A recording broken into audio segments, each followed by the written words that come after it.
After the last stream, we switched over to Rake 40 Plus, and there was really something going on at Copper Lake. And the spot he's standing at right now, that's the one I'm trying out now as well. That already looks promising, doesn't it? So, quickly over to Copper Lake. It's still warm at the moment, so we're still getting those warm temperatures. And of course, that's always important when we're here at Copper Lake. And I'm heading straight to the spot now. And then we'll try it at the same location, with Banana as bait. He just caught a really nice koi carp there, and apparently a lot is being caught at that spot right now. So, I'm giving it a try too. Why not, right? A nice koi carp at Copper Lake, that'd be something. Yeah, like I said, right after the stream, I jumped into the Twitch stream, rated by Raikamorak, and well, he really pulled one in. They were just running a tournament there. I'll drop a link to his Twitch channel below this video. Maybe take a look if that sounds interesting to you. And now, let's just check this spot here. See how far it goes out and in which direction. He said 31 meters, and I need to set up my gear first. So full setup now. Feeder rods out for the big ones, for the big koi carp, and once everything's set up, we'll tune back in. Right, third setup's ready, and the second rod is already getting bites. But I need to cast once or twice again here.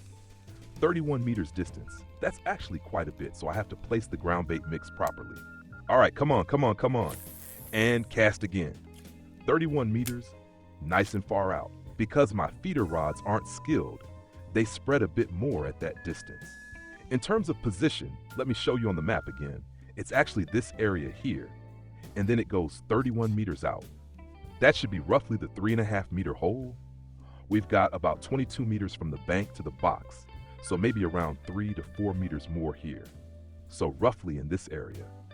And I'm casting between this dark tree and that dark tree. That's the area I'm aiming for. And it's beeping. The first fish is on. That's already a good sign when it starts this quickly. And as long as the weather, or rather the water temperature, stays like this, it can keep going like that, and I'm happy. Now the big question is, will it stay that way when the weather changes? Whoa, white-eye bream. Didn't expect that one. So I've got 2 rods here now. We'll check them out in a moment. Oops, 2 rods now with larger boilies. And the setup that just got the white-eye bream, that's with smaller boilies, a bit of a combo to get more frequent bites. So the first setup looks like this. Full feeder rod setup again. These are the royal feeders with plus 10% to bottom fishing. That 10% boost increases the chance of getting trophy-sized fish, so always worth it. And then here, the full metal from the Christmas market. Might be worth starting to save up for that. 3 times the full metal, definitely worth it. Or 3 Overlord 8000s, also a great choice. The full metal costs around 5,000 silver each, the Overlord around 18,000 silver each. So you've got a nice goal there. Some fantastic reels for the Christmas market when it's back at the end of the year. Apart from that, I'm going fairly heavy here. 27 kilograms leader material, size 1 hook, and like I said, 20mm pop-up, banana, and corn. All banana. We'll check out the ground bait mix in a sec.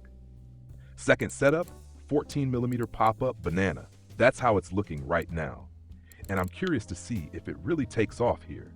So I just switched everything over completely to 14mm boilies. Apparently that's enough. Rake actually caught his 18-kilogram koi carp on a 14mm boilie here.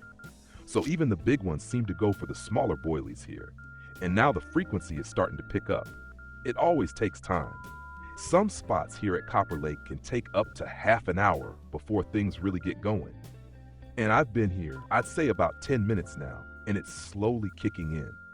Still, I keep casting again and again and keep topping up with ground bait. Overfeeding isn't really an issue here at Copper Lake. That overfeeding effect doesn't seem to be much of a thing here. Look, the first orange ogon, very nice. Probably because it's a pay lake, so people are constantly showing up and dumping loads of ground bait in.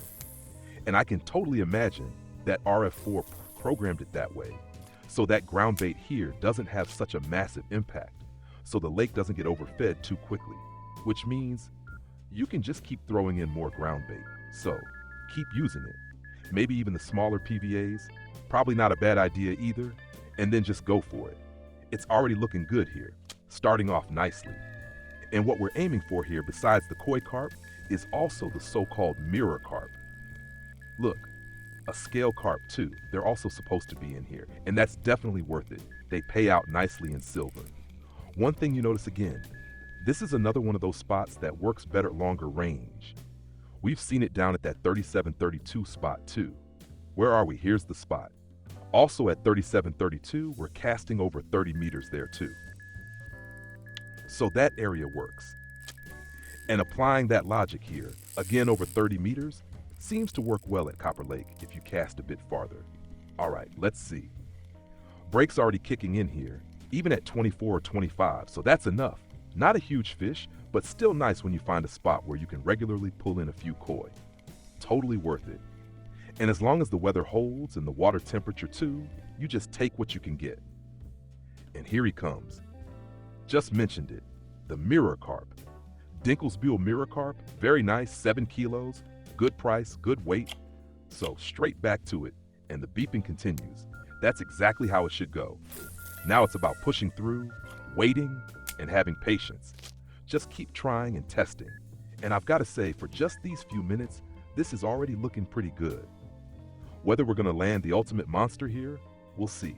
But I think this is definitely a spot worth trying. Oh, I haven't shown the ground bait mix yet, right? We'll check that out in a sec. Oh, this one's going in, already being pulled. So, ground bait mix. I just used a standard koi mix and then added banana components. That way we keep the base aimed at koi carp and then mix in a few elements that match the bait. Don't need that one, back out with it. We'll take a look at the mix in just a sec. And here comes the next one. Let's take a look at the rod. Yes, Dinkelsbühl mirror carp. Still missing the trophy for that one. Would love to get it. I think while I'm editing the video, I'll do some nice AFK fishing just in the background and switch up the boilies to 20 millimeters. That'll probably reduce the frequency, but maybe we'll get a shot at the really big fish. Wouldn't be bad. So yeah, I've now taken this mix. Hemp seed flour, banana feed pellets. Just once, of course. One use of feed pellets is enough. Any more has no additional effect. So just one set of the large feed pellets. Banana 14, one crushed boilie, plus some nut mix and rice mix, plus banana aroma to steer it a bit more toward the bait. And that's how it continues now, at this spot.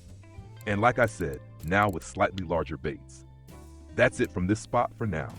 I'll keep testing here and hope for some real monsters. Would be great if something big bites.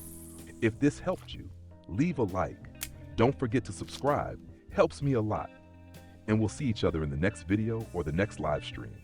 Till then, tight line.